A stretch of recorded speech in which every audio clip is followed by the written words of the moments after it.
say the Earth goes around the sun when actually it spirals behind the sun. And as the Earth is spiraling behind the sun, the moon spirals around the Earth sequentially um, in a rotation, whereas one side of the moon always shows to the Earth. And so then you have from that rotational calculation what is known as the lunar calendar. And so basically, the calendars that are used to govern operations at Midgard are bicameral in fact. And so the calendar systems are actually based on the sun, the movement of the sun and the moon.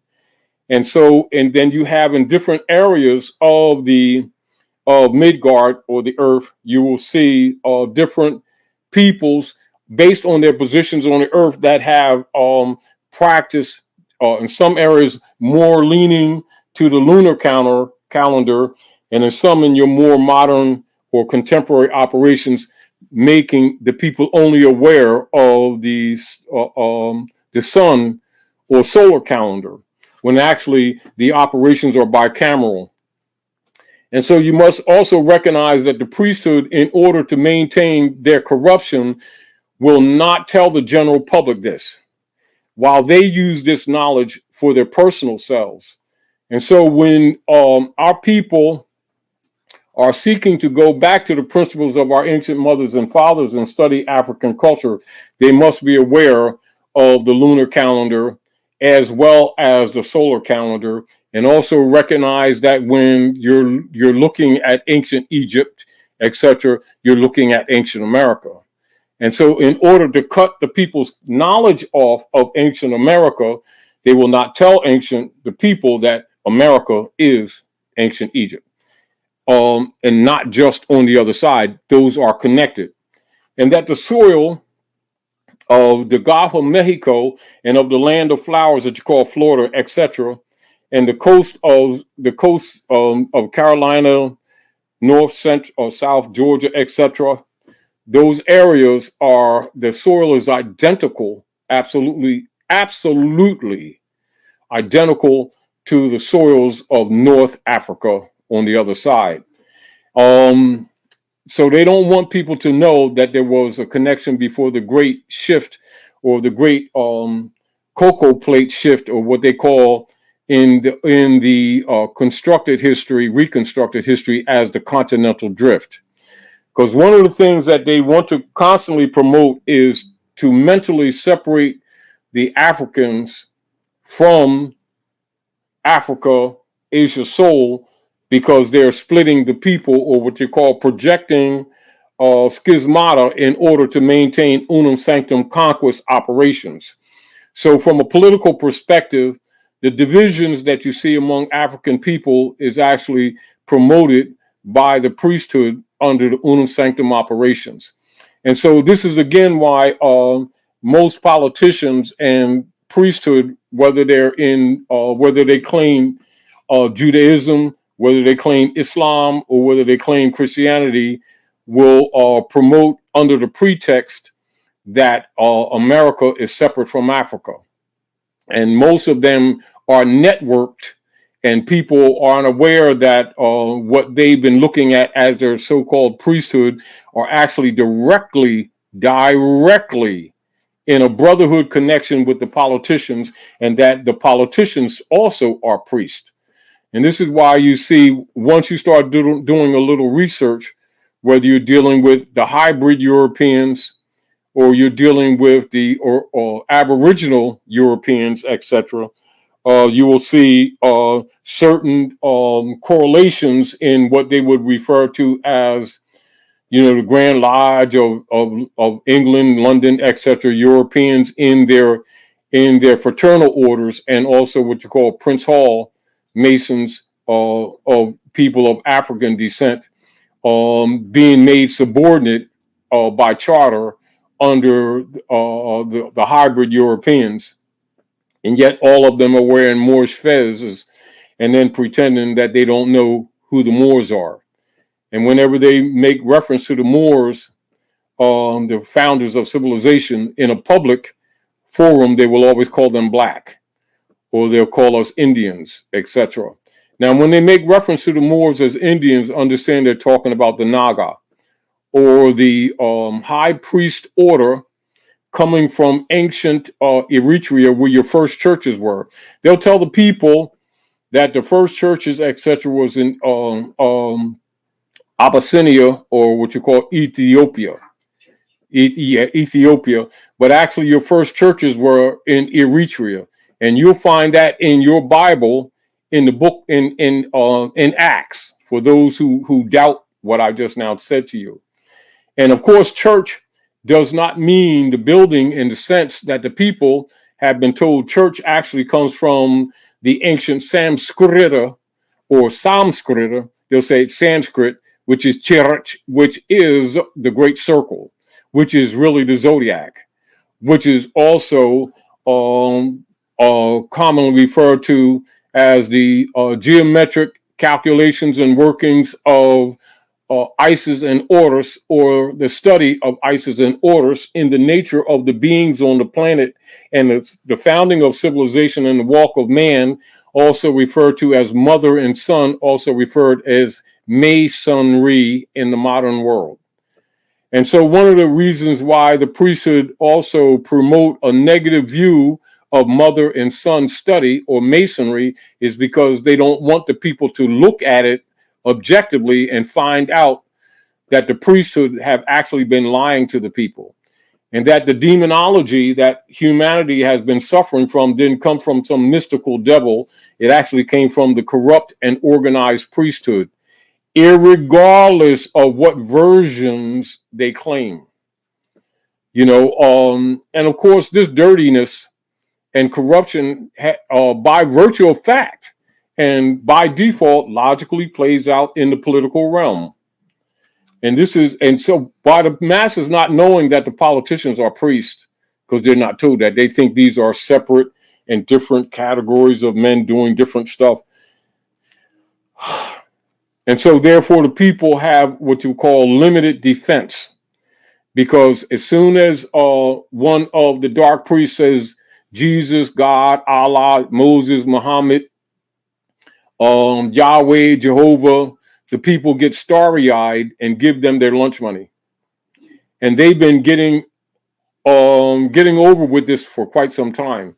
And now the anthropomorphic projection story of this operations of the dark priesthood is represented by Jesus, even at the age of 12. So 12 is really your 12 constellations, etc., and also referred to as the 12 tribes of Isis, Amen Ra, Elohim, or Israel.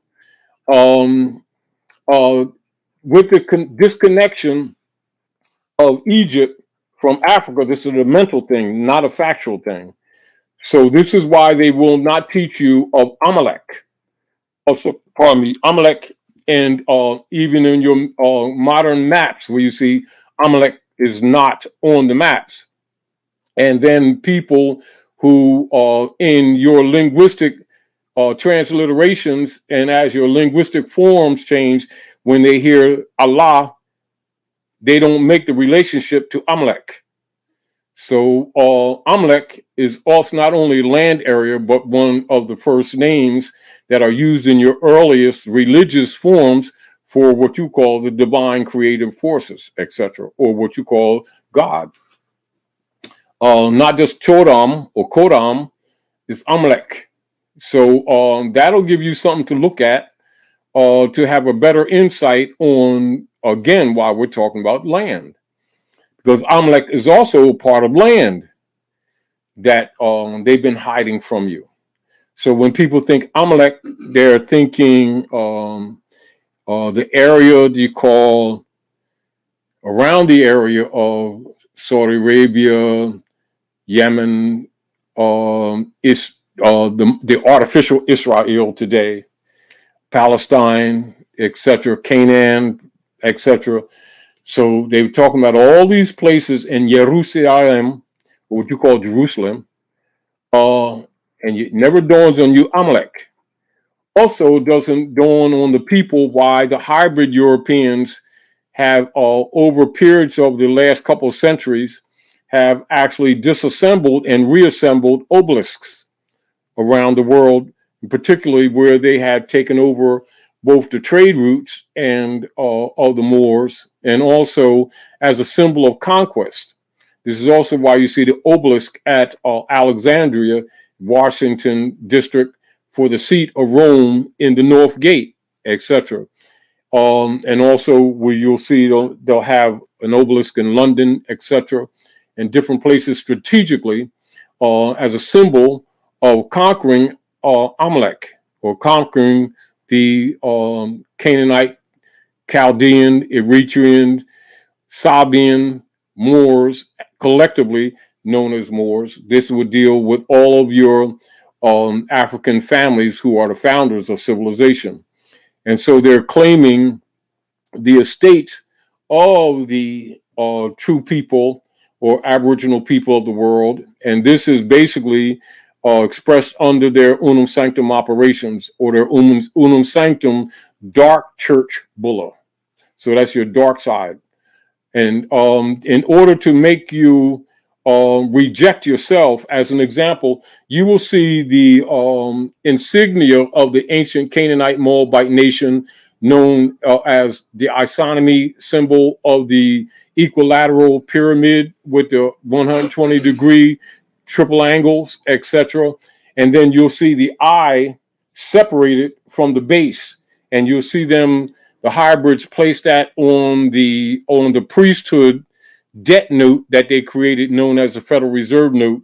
And so that I is actually would deal with the ancient Amalek, or ancient Eritrea, Ethiopia, which means the people of the eye.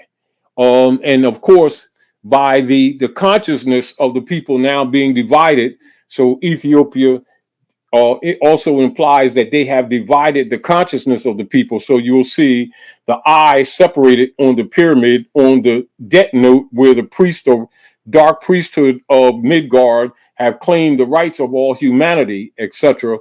But yet, when you do the research into ancient Africa, Central America, South America, where you'll see in stone all over the place, you will not see the people of the eye separated from the base of the pyramid. Interesting. In the Bible, they talk about the fact that the Amalekites were not mentioned in the Genesis 10 table of nations, but they're referred to as, quote unquote, first among the nations. So Amalekites are Amalek. That's what I'm saying. That's what I'm saying. But they're not referred to in the Genesis 10 table of nations, but they are called the first among nations. So now here we go. Now this is, a lot of times, one of the reasons I wanted to read chapter 8 of the Sikh Silent Brotherhood, because it really tells you about the corruption of the priesthood. That's what that chapter is about. And also, this is basically where Jesus is really calling them a fraud. And whereas, like, say, when they talk about the Jesus and the injustice done and the sacrifice of Jesus, the Lamb, etc., the people's concepts is, oh, the devil did this to the good Jesus.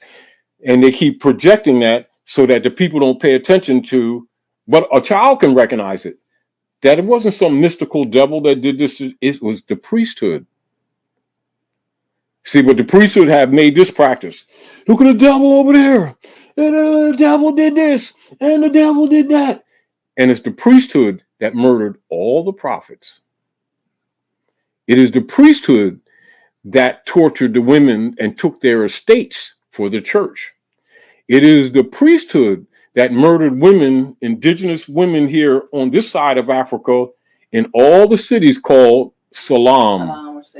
And they call them witches of Salam. People travel from around the world to New Jersey, Shakyabi, that's Shakyabi territory, to even look at a tree that they preserved where they hung a lot of women. Is it in Salem? Oh, yeah. That's why. And we have many cities in the north, also in Massachusetts, different places. And this is where they did mass murders and tortures of women. And so people here don't know that the wealth of the Constantine order that they call the church today, which is really Constantinians, um, actually come from the murdering of Aboriginal women. Because in African culture, as you already know, the inheritance or the inheritance is passed down through a matriarchy, through the woman. This is why, like, if you study African people here, and you start when you go into the tribal garbs, whether you go on that side or you go on this side, you'll see the headdress is always dressed with silver, coins and gold coins and jewels. Even when they do the matrimony, you'll see the crescent style in the headdress, representing the crescent moon that controls the womb, and the sun, etc. And you'll see a commonality on both sides. All you need to do is start examining actually the culture and the customs, and you'll see the relativity on both sides. This is again why, particularly in the North or in North America, that they disallow the people to actually study cultural dress customs because they would recognize the correlation. Proverbs 31, we always talk about, the Proverbs 31 woman, but in Proverbs 31 verse, the famous line is, who can find a virtuous woman? But 31 verse, what is it?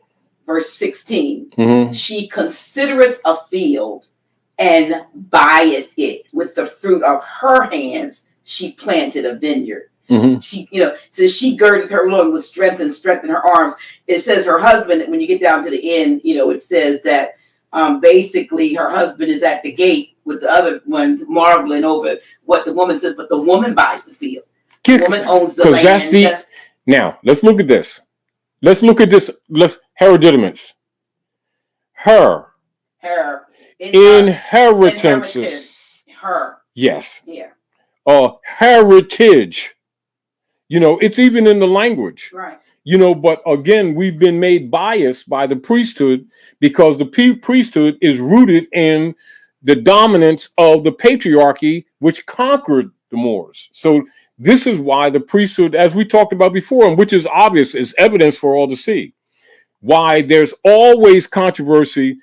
Who are the body? Who's the political body claiming to be spiritual that always condemns women relative to any what you would call hereditament instruction, or any what you call Gnostic philosophy, dispensation, or what you call priesthood? It comes from the Vatican of the Constantine order. And so you'll see the sons or the men who follow Constantine always push the feminine principle out of the priesthood. Why? Because that's the root of spiritual governance. When divinely it comes through woman, it's not to reject the sons. We're talking about the workings of nature. Right. And so people have trusted the priesthood to actually guide them, when actually the priesthood is absolutely and extremely and corrupt. Now, who are the greatest supporters of the priesthood? Women. There you go. Now that's why they're entrenched. Because they still govern. See, whatever women determine, that's what society is going to be. Women will start a church and put a man in charge. Even if they have, say, a lodge, right? Where ancient African cultures is maintained, say Eastern Star, etc., something like that. They will have a man who will be actually the ruler of the lodge of those women. Where do you think that tradition come from? Conquest, unum sanctum conquest. You see, now in true African culture, like say the sons, see, we're projective, right? So just like the sun, so you have the masculine energy and the feminine energy that's balanced in nature.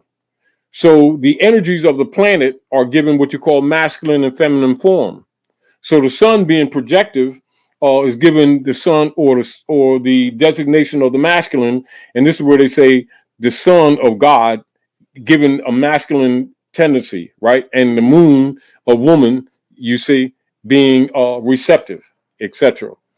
Um, and so there's a balance, if you get the point. If you get the point. Now, you know that that's anthropomorphic in its nature, but all creative things are actually in the nature of the womb. You know, so all things come through the gates of heaven only through the womb. This is why, like in ancient Central and South America, you will have the sistrum or the ankh, and also on that side, you also have the ankh. So the ankh is a geometric construction of the uterus, the fallopian tubes, and the birth canal. So that is that is a geometric construction of the Holy Cross, or the cross of the sun that brings life. See, so you have, and even when you deal with the great circle for instruction, the church is designed like that. And so the uterus would be the rostrum, and you would have what is called a cinquefoil window constructed, and that would be above or behind the rostrum. When the sun shines, it would also do what you would call a cycle position or cycle placement, and it's actually a clock. And the rostrum will be the reference point, and then on both sides you would have the pews. Those the fallopian tubes, and then the aisle is the birth canal. This is why most of the time when you see the old churches, if they didn't dress the doors or the gateway, and they usually would never be a single door, would usually be a double door, so that would represent the masculine and feminine side. It is also the opening, yes, if you will, because I was just on a show where we talked about that, and the vestibule, they would call the vestibule, was also significant of Vesica Pisces. Yes. The ithacus that many Christians ride around on the back of the cars to signify they're Christians actually is the sign of the uterus or the womb, the opening. Of course.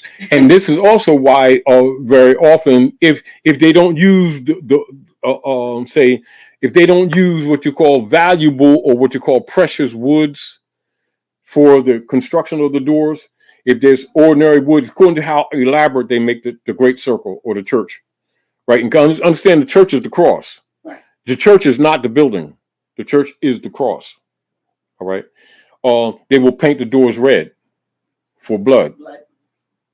You understand? You know what I mean? And then of course the priest goes around and blesses the people with water.